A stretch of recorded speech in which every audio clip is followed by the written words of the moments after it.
So let's pull Luke on. Okay. Luke, are you there? Hello, can you hear me? Hi, Luke. Yes, we Yep. can. Hey. Okay, do I sound good? Any echo or any ambient like effects going on, by the way? I'm in a new rig, so I want to make sure that sounds good. Audio is very crisp, actually. Thank you. It is. It is. It is. What did you want to talk about today? Yeah, so I was just kind of go off of the prominent topic, which was should women submit to men? And it's important for me to understand what exactly you mean by the question. I think. Well, go Arden. ahead. No, go ahead, Alyssa.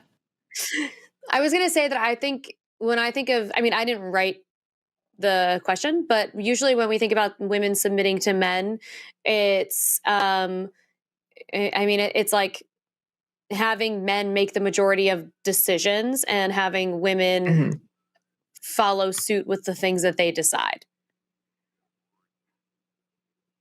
Arden, do you have anything? Yeah, I guess I would fundamentally that.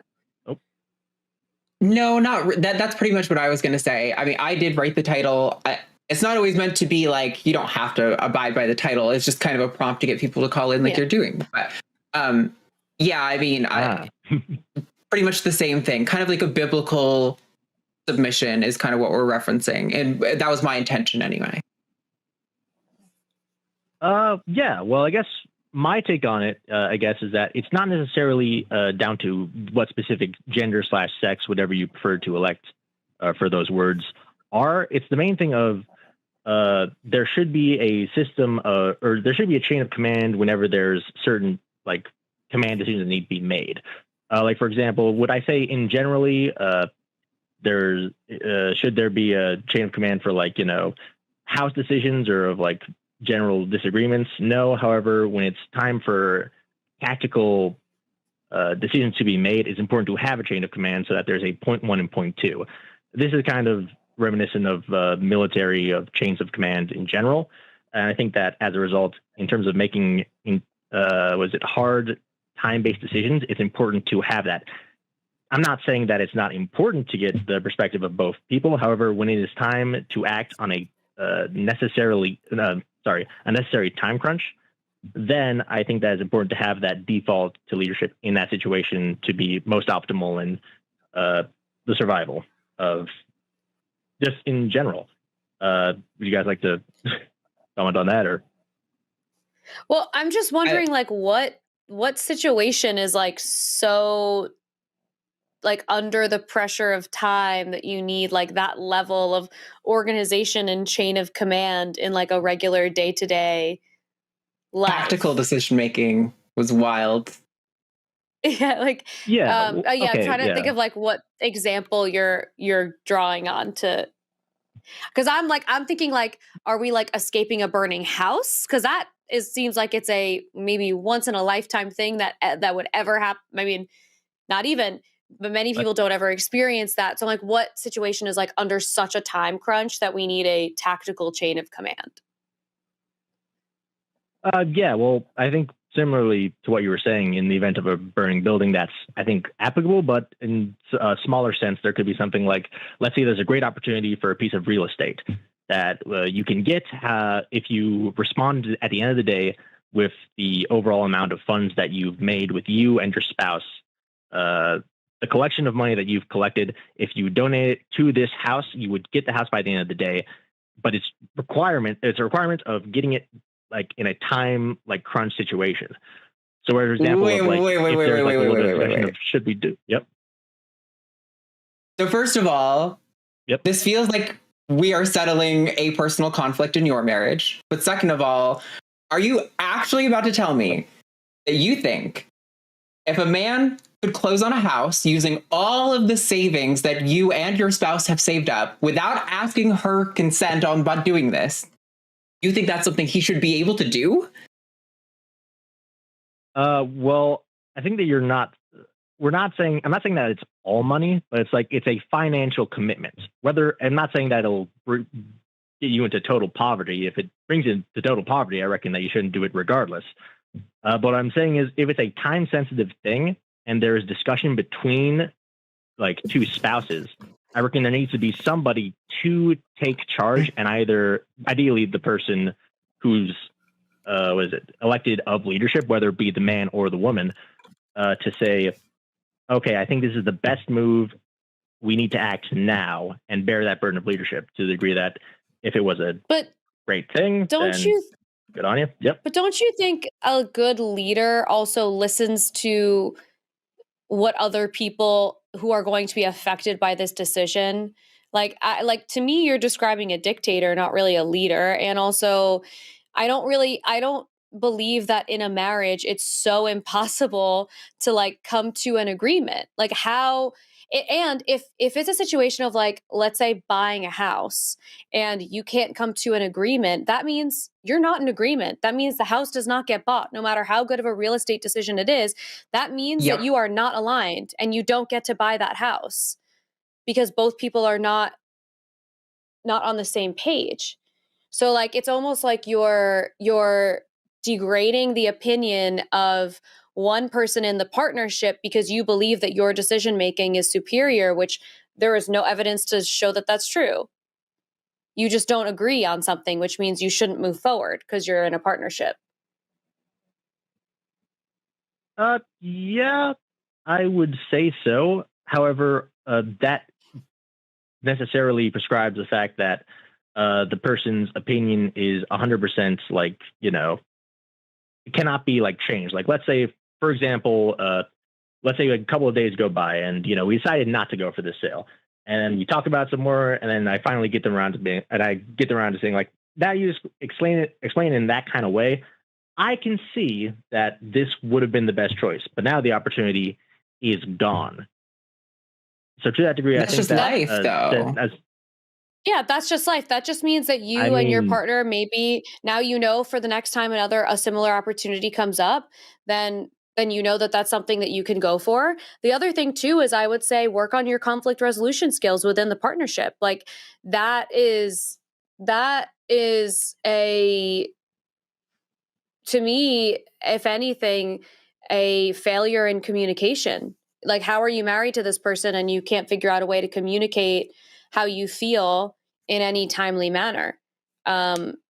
So, well, it's not necessarily about communication. Sorry, babe. Of how you feel. I had to spend all of our savings because it was urgent. If my partner and I disagreed on something as big as buying a house, and it was going to be like, if I were in exactly that situation and like if I didn't make a decision later that day, we were going to lose the house, I would have a conversation with my partner and say, hey, this is a really high stress situation and I don't feel comfortable with doing this. So I think we get to let this go. This is actually maybe not for us, not meant to be. And later on, maybe we'll find something that we feel more aligned with. But I am not okay with my partner making a decision as big as purchasing a house just because he decides that his thought process is like superior to mine.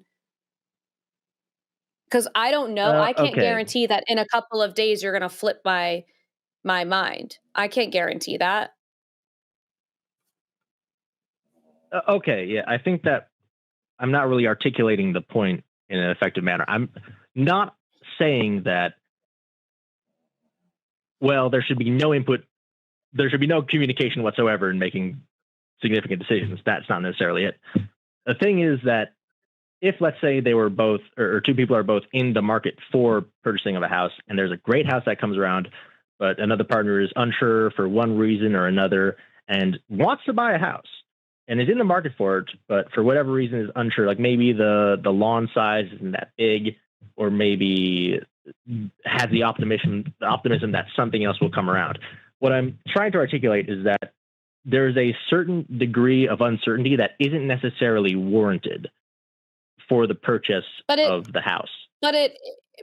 So this is the thing, Luke.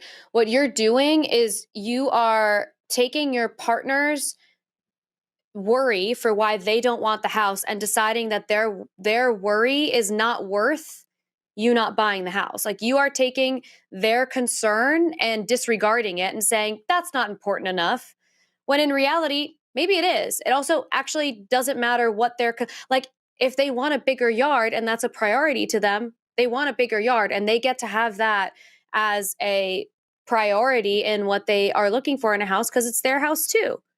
So it's interesting because it like this your the military analogy you used earlier, that is sort of how this feels, where you're kind of like a general, and that's not what a marriage is. That's not what a partnership is for healthy ones.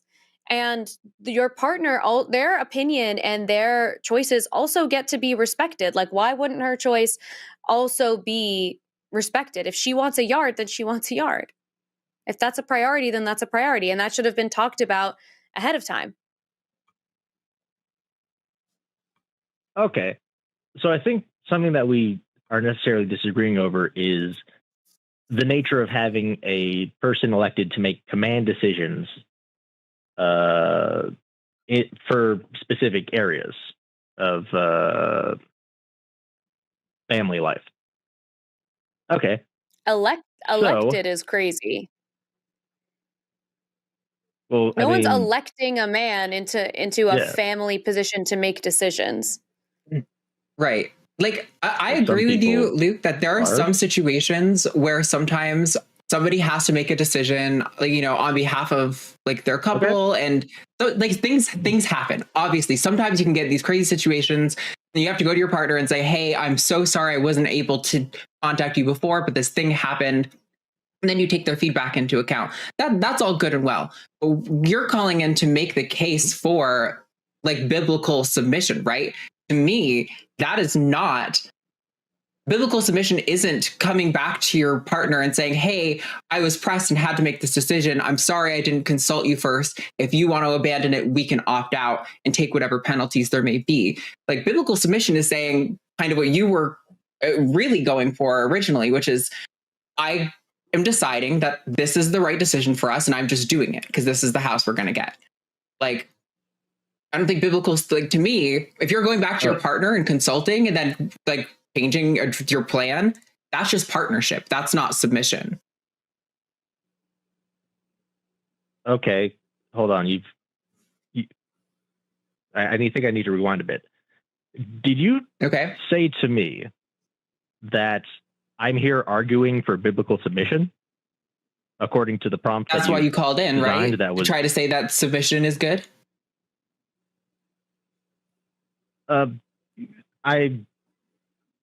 Yes. However, did you not say at the start of the conversation that the entire point of the prompt was you wrote it to just kind of get the conversation started? And as a result, biblical submission isn't necessarily what I advocate for. I don't really advocate for anything. I think advocacy and I have a very it is. I have a very mistrusting word to use advocacy, but what I'm saying is that just to get. I think that similarly, you would agree with me that there are certain select instances of which, if there is a time-sensitive thing and you have to make a decision without your partner, you elect to do that stuff. So it sounds like we agree on a fundamental level, at least from what I'm comprehending. Are you getting a different vibe? We really don't, though, because so again, yes, it is to start the conversation. But if you're here to defend that biblical submission is good, and then we point out that what you're advocating for either isn't submission or isn't good, then to me, a reasonable, logical person would then go, okay, so I don't think biblical submission is good. Because either I don't advocate for submission, I'm advocating for something else, or I don't actually think it's good. Right? That would break one of those two things. And I'm not saying that, or sorry, go ahead, Alyssa. You're ready to jump in. Go for it. I was going to say, I also think that Luke, you might be confusing what I think Arden is talking more about when, if I give my partner a grocery list and I say, I want Barilla pasta and I want rotini, and they go to the store and there's only like the Stop and Shop brand and it's only penne. And they're like, this is all they had. So I made this decision without calling you because this is what they had. And I felt like this was closest. That is a partner making a decision because like without calling the other partner and whatever, because that like makes sense. So that's not submitting. That's just like sharing partnership, sharing responsibilities within the partnership. Submitting, and what you're talking about, where like you're allowing one person in the partnership's opinion to be, I know that was like such an Italian example, but when you're allowing one person in the partnership's decision making to be like held at like a ridiculously high standard because you think that they are superior in some way, that's different. You're not taking your partner's wants, needs, and opinion into consideration at all. And that's different. Okay. I think I didn't articulate this as clearly as I wanted to, which is, this isn't really my job. I appeal to ignorance to that degree, but I'm not saying that you should have someone that submits and they should be like, oh, well, this is the ultimate decider maker no matter what happens. I'm specifying in those niche situations of which there isn't time to communicate to someone and there is a promising opportunity. I think that if you should ideally have a system of trust with this, your spouse, so that if they're making a decision that is for the betterment of you and your family unit, then they should be able to elect to do that thing. See, I feel like you're playing word games, Luke. I don't think it's a matter of you articulating it correctly. You're saying like you want to advocate for biblical submission, but the biblical submission you're articulating is one where you're like, well, I might be in a situation where I have to do this thing without consulting them, but then I would go to them and say, what do you think about this thing? We can change it if you want. Like, to me, that, like, you're saying biblical submission, and then you're tying it to something that to me is not what that is. And if you just have some weird esoteric definition of submission that you're operating with, then okay, but then like that's not what the topic is about. Like you're talking about something entirely different. What? Like I think it's totally normal for couples to kind of divvy up like certain responsibilities and things like that, where you don't have to necessarily always consult each other all the time about every individual thing, but that you kind of come together and go over it. Like that's partnership to me. That's not submission. Okay. In that case, I agree with partnership.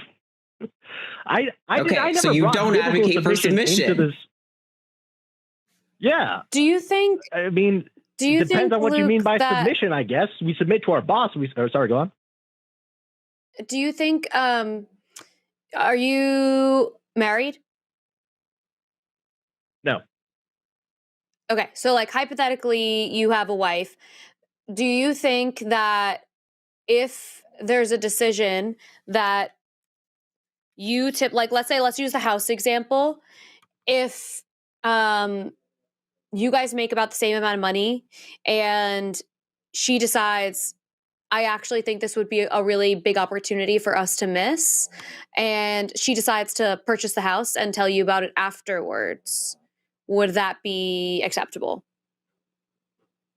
That would depend on the dynamic of the relationship that we have.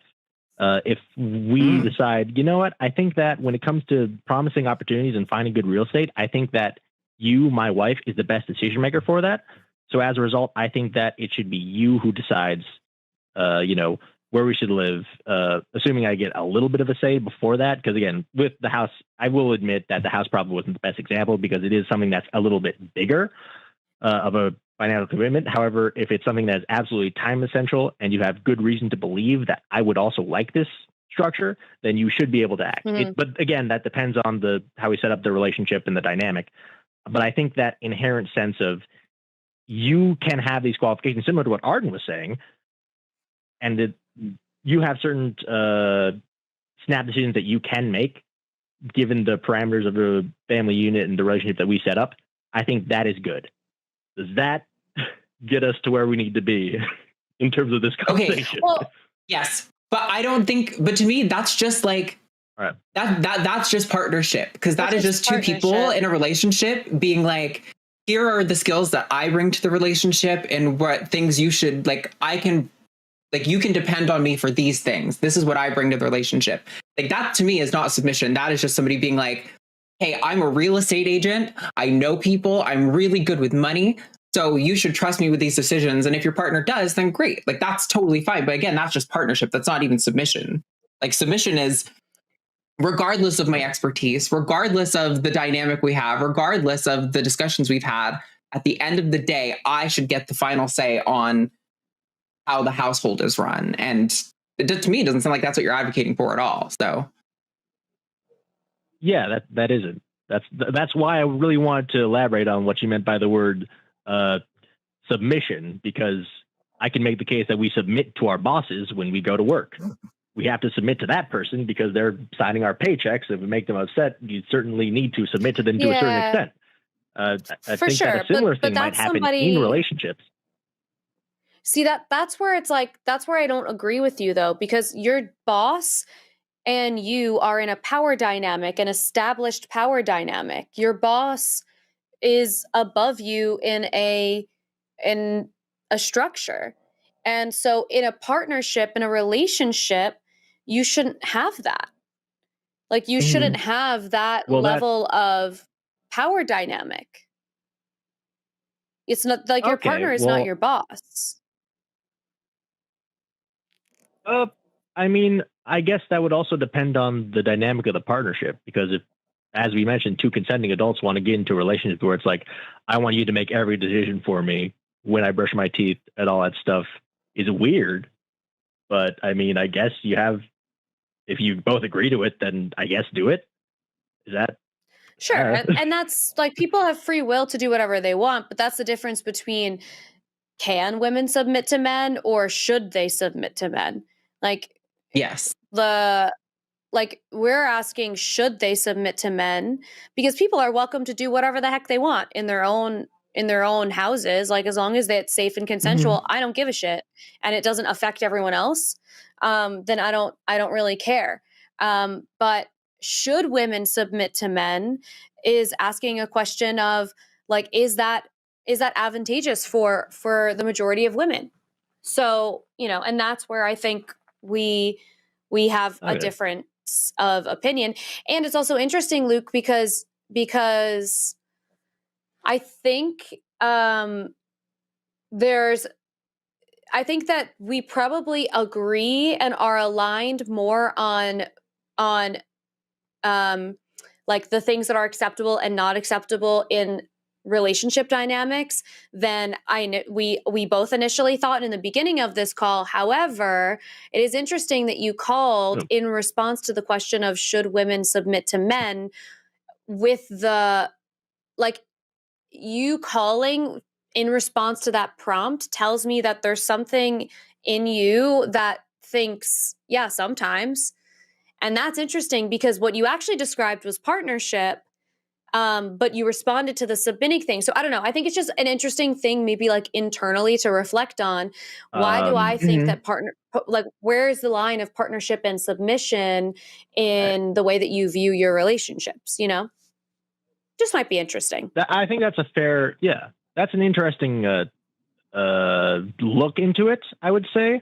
However, I also welcome you to agree that this is operating under the assumption that the prompt that was presented infallibly shows something that most people agree on. When I see the word submit, I don't think submission as a bad thing. I would love to submit to a woman. If I could have a woman make all my decisions for me, my financial, have a family unit that carries the financial situations, I get to just, engage in, Would you like to submit to a man, though? But what? Would you submit to a man, though?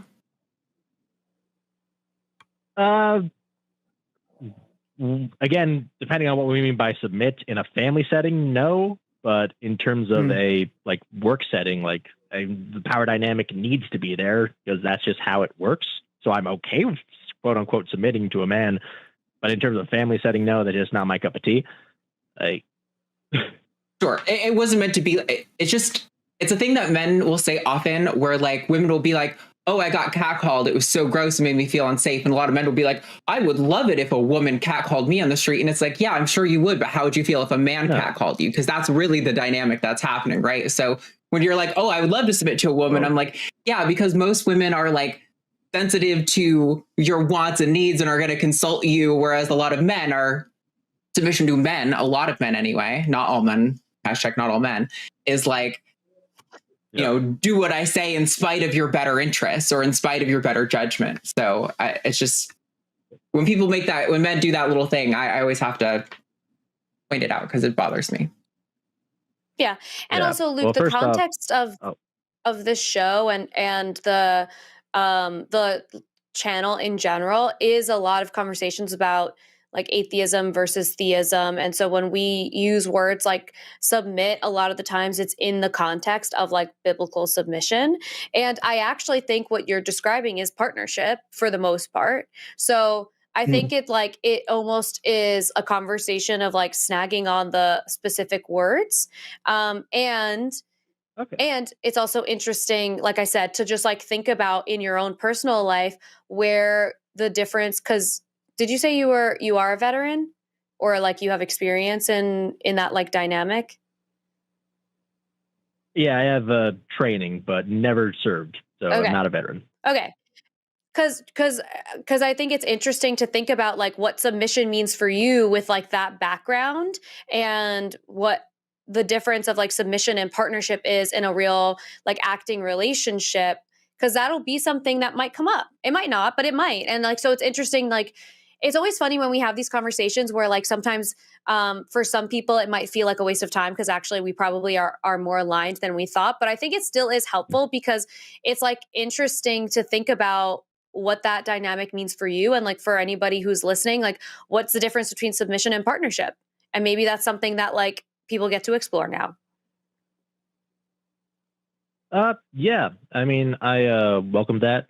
And also, if you want to have a conversation with probably more disagree with, I think that biblical submission, in the sense that you're referring to, was a valuable tool in the early stages of mankind development. Now, in our, at least in America, in our, as provided we're in great wealth and, you know, have better knowledge and scientific advancements, I reckon it's not necessarily as important as it was back then, even to the degree that it's more something that you can elect to do. And if you think it'll be good, you can do it. That's primarily where I would stand on biblical submission. But yeah, I mean, overall, I fully reject that. I don't think that women submitting to the whims of men has ever been good for them at any point in history, now or with the wisdom of science or before.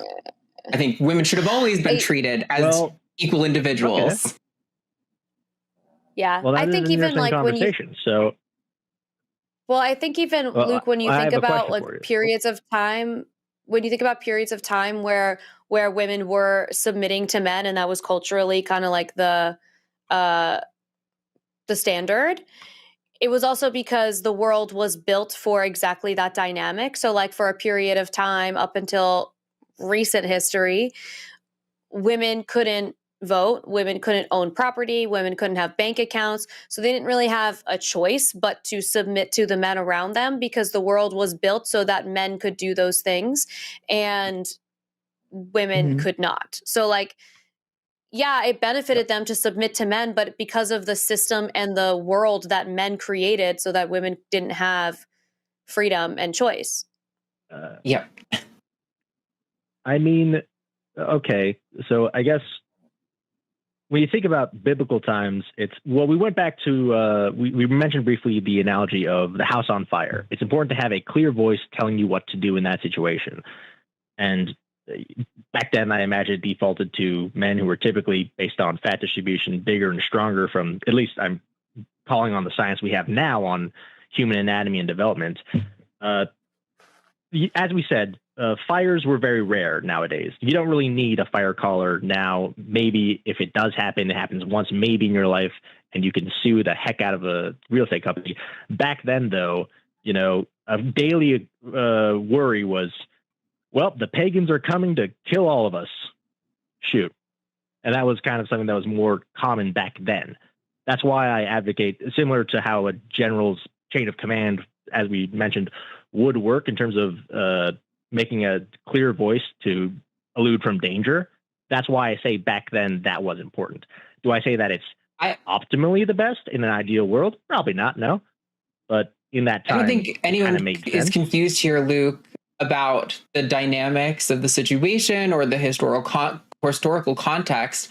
I'm saying that just like how slavery is endorsed in the Bible, and people often like to go, well, it was indentured servitude and everyone was doing it back then, but it doesn't really matter. The slavery was always immoral, even when it was convenient for people. And just like making women second class, making them subservient is immoral, it was always immoral, even when it was convenient for them in the systems they were in, which is Alyssa's point.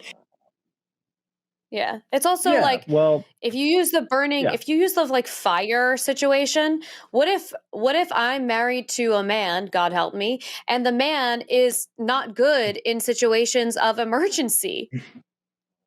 Like and then I'm the one who stays right. So then, in that situation, if I'm in a historical context and I'm supposed to be submitting to men, and this man is having a meltdown, and I'm okay, what am I supposed to do? Also have a meltdown? Like, no, it's just like it doesn't really matter. And like whoever feels like they can, it's a partnership. So whoever feels like they can create a plan to get everyone out of a burning house, I don't give a shit who it is. I just want to get out of the house in one piece. It doesn't matter that it's a man. So like I'm still struggling to see like even one example where submitting to a man, specifically submitting to a man, is beneficial. Even historically. Well, historically, submitting him to a man would be beneficial because in the event of the historical, so let's say you were in a period of history where if you were not to submit to a man, you would be burned for witchcraft. I think that would be, at least in terms of reducing harm, better in that moment. Yeah, but the men were the one who were accusing people of witchcraft. That was a system that they created. It's good for you because if you don't do it, I'm going to kill you. I'm not saying like, whoa, man, that's insane. You're submitting because you didn't have a choice, and because if you made